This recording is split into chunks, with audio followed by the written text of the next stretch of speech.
Assalamualaikum warahmatullahi wabarakatuh. Saya dari kelompok chapter 13 akan mempresentasikan tentang SMTP. Saya sendiri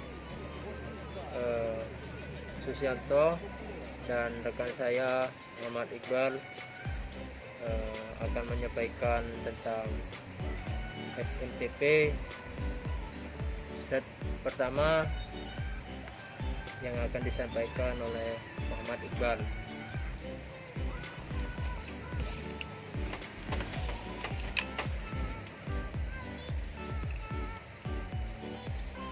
Email klien buat email service. Peran SMTP dalam pengiriman pesan di mana pengguna menekan kirim dan mengharapkan pesan untuk pergi mengurangi internet. Mungkin akan sedikit membingungkan jika kita menelusuri sejarah bagaimana pengguna secara historis bekerja dengan mail internet. SMTP is used. Adakah cara mengingat diskusi kita di bagian terakhir yang digunakan SMTP? Pertama, SMTP dapat digunakan untuk mengirim email antara program email klien seperti Thunderbird atau Outlook. Mengklaim bahwa pengguna ingin mengirim email dan server di organisasi yang telah memberi pengguna alamat email. Kedua, SMTP digunakan di antara server internet mail ketika mereka memindahkan email dari asal-usulnya ke tujuannya. Selanjutnya, sending email. Sebelum melanjutkan untuk berbagai dengan perincian terperinci protokol SMTP, satu peringatan adalah jika Anda menulis program interaktif atau situs web lalu mengirim email, maka situs atau administrator sistem Anda, jika bukan Anda, mungkin memiliki pendapat mengenai bagaimana program mengirim surat, dan itu mungkin menghemat banyak pekerjaan dan melakukannya. Selanjutnya, headers and the envelope recipient.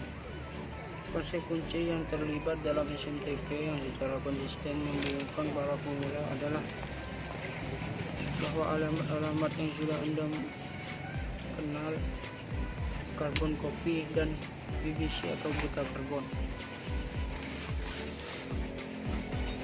tidak dikonsultasikan oleh protokol SMTP untuk memutuskan ke mana alamat email Anda. Keberadaan header seperti BBC yang dapat hadir ketika Anda menulis pesan tapi menghilang karena dikirim menimbulkan poin. Selain email, Anda mengedit header pesan Anda sebelum mengirimkannya. Selain menghapus header BBC sehingga tidak ada penerima email yang mendapat salinan dari itu, klien biasanya menambahkan header juga, seperti ID pesan yang unik dan mungkin nama klien email itu sendiri. Email yang terbuka di desktop saya sekarang, misalnya mengidentifikasi mailer yang menginginkannya sebagai Yahoo Mail Classic. Email dapat melewati SMTP menuju alamat tujuan yang tidak disebutkan dimanapun dalam tajuk email atau teks itu sendiri dan dapat melakukannya. Multi-host dibuat untuk mesin yang pada disknya kotak penerima disimpan. Akhir-akhir ini pesan sering kali dikirim melalui server setengah mesin atau lebih sebelum mencapai tujuan mereka. Ini berarti bahwa penerima amplop SMTP yang digambarkan di bagian terakhir berulang kali berubah seraya pesan itu mendekati tujuannya. Contoh harus membuat ini jelas. Beberapa perincian berikut adalah fiktif, tetapi itu seharusnya memberi Anda gambaran yang baik tentang bagaimana pesan-pesan yang benar. Imagine, seseorang bekerja di pusat IT organisasi di Georgia Tech yang memberitahu temannya bahwa alamat email adalah brandon@gtech.edu. Ketika teman itu kemudian mengirimkan pesan kepadanya, penyedia email teman itu akan membuka gerbang domain. Tapi server untuk gerbang itu melayani seluruh kampus. Untuk mencari tahu di mana Brandon, ia berkonsultasi meja, menemukan departemennya, dan mengetahui bahwa alamat email sebenarnya Brandon.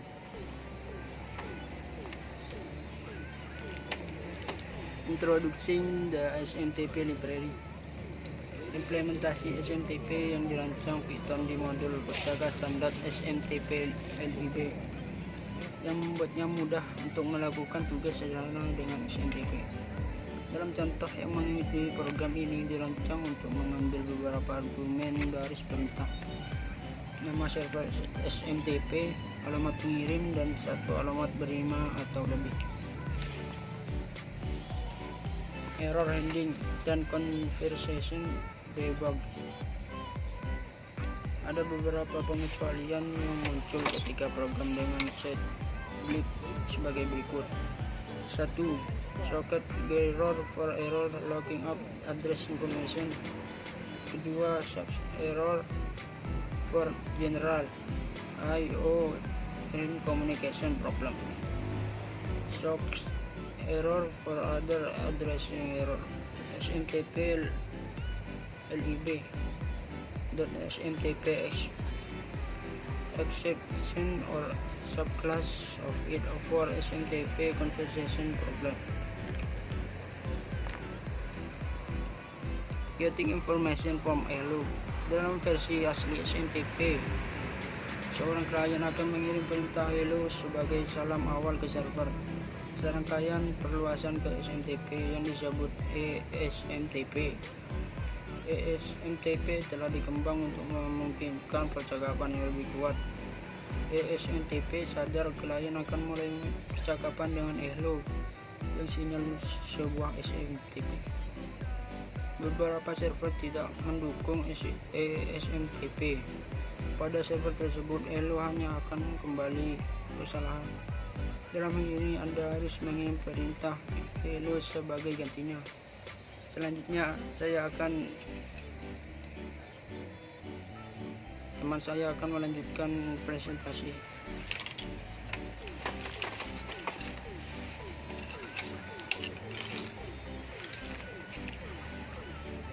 Baik, saya akan melanjutkan presentasi barusan yang disampaikan oleh Muhammad Iqbal. Using Source Socket Layer and Transport Layer Security. Solusi terbaik ini adalah untuk mengenkripsi setiap email yang kunci umum yang kunci pribadinya hanya dimiliki oleh orang yang ada di yang Anda kirim email. Percakapan individu di antara pasangan mesin SMTP bisa terenkripsi dan dikonfirmasikan menggunakan metode yang dikenal sebagai SSLTIS. Prosedur umum untuk menggunakan TLS di SMTP sebagai berikut. 1. Menciptakan objek SMTP seperti biasa. Kedua, kirim perintah hello. Jika server remote tidak mendukung hello, maka tidak akan mendukung TLS. 3. Cek SSN untuk melihat apakah ada start. Jika tidak, server pencatatan ulang tidak mendukung TLS dan pesan hanya dapat dikirim secara normal. 4. Hubungi Certis untuk memulai saluran terenkripsi. Authenticate SMTP, topik asli dari SMTP di mana server for ISP, universitas atau perusahaan email memerlukanmu untuk masuk dengan nama pengguna kata sandi. Untuk keamanan maksimum, TLS harus digunakan dalam hubungannya dengan autentikasi. Jika kata sandi Anda dan username dalam hal ini akan terlihat oleh siapapun. Selanjutnya, SMTP tips. Berikut adalah beberapa tips untuk membantu Anda menerapkan klien SMTP. Tidak ada cara untuk menjamin bahwa pesan telah disampaikan. Kadang-kadang saudara dapat langsung mengetahui bahwa upaya saudara gagal, tetapi kurangnya kesalahan tidak berarti bahwa ada hal lain yang tidak akan salah. Sebelum berita itu disampaikan dengan aman kepada si penerima, fungsi menimbulkan pengecualian jika ada penerima yang gagal meskipun mungkin masih dikirimkan ke penerima lainnya. Periksa pengecualian Anda mendapatkan kecuali untuk rincian lebih lanjut. If it sangat penting bagi Anda untuk mengetahui secara spesifik alamat mana yang Anda sebutkan, katakanlah karena Anda akan berusaha untuk menghancurkan kembali kopinya tanpa menghasilkan duplikat bagi orang-orang yang telah menerima pesan itu. Anda mungkin perlu menelpon send mail secara individu untuk tiap penerima, tetapi hal ini tidak disarankan secara umum karena ia akan menggunakan tubuh pesan untuk sering terpotong. SSL atau TLS tidak aman tanpa sertifikasi validasi. Sampai validasi terjadi, Anda bisa berbicara dengan server tua apapun untuk sementara mendapatkan kontrol dari alamat IP server normal. Untuk mendukung spesifikasi verifikasi statis, fungsi memerlukan beberapa argumen yang sama dengan penjelasan SODOP SSI yang dijabarkan di bab 6. Lihat step dan diberi dokumentasi statis untuk perincian. Subscript Python tidak dimaksudkan untuk menjadi relay surat yang bersifat umum. Lebih tepatnya sebaiknya menggunakannya untuk mengirim pesan ke server SMTP yang dekat denganmu yang akan menangani pengiriman surat yang sebenarnya. Selanjutnya Summary SMTP digunakan untuk mengirim pesan email ke server POS. Python menyediakan modul SMTP lib untuk klien SMTP untuk digunakan dengan memanggil sendmail. Metode objek SMTP, Anda dapat mengirimkan pesan. Satu-satunya cara untuk merinci penerima pesan yang sebenarnya adalah dengan parameter pengirim pesan. Pesan untuk CC dan BCC dipisahkan dari daftar yang sebenarnya. Sekian presentasi dari kelompok chapter 13. Kurang lebihnya saya mohon maaf. Assalamualaikum warahmatullahi wabarakatuh.